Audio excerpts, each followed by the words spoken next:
people, generally speaking, look back at the good old days and think they were good old days. They weren't necessarily.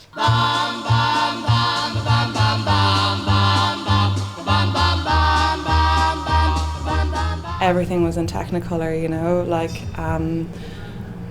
like we'd just come out of like a massive war, so everyone was really optimistic and happy, and things got quite exciting. Like people started, there was things being produced that wasn't during the war. There was a huge amount of innovation. There was lots of imagination. People went mad doing up their houses with, you know, modern technology. Cars were in boom, motorbikes. There's a classicness to a lot of the clothing that you wouldn't get with a lot of contemporary clothing.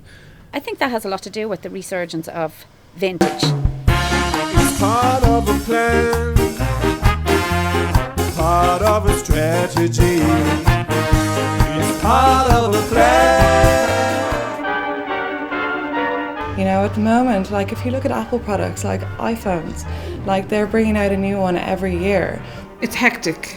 It's really busy, it's confusing, it's fast, it's cluttered. You know, people have too much stuff. And we have it so easy now that I think that's why a lot of this kind of style is so tongue-in-cheek and kitsch, because people like to have fun with it. There was, you know, these undertones of war and negativity, and but you can have fun with it, but you always have to remember that.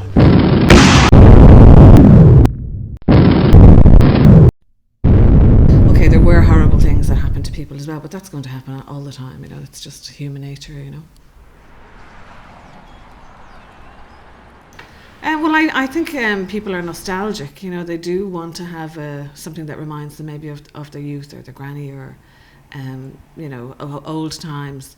And they were much simpler times, and people had more time for each other. I know my mother talks about times that, you know, they had no televisions. If you had money, they were the good old days. If you have money now, these are going to be the good old days for you when you get older. But if you're working class, or if you're not on the ladder and you've got a poor education, the good old days were never the good old days. I think the reason why people look back to the 50s and 60s is because everything changed so drastically around then. That was the dawn of the modern era, you know.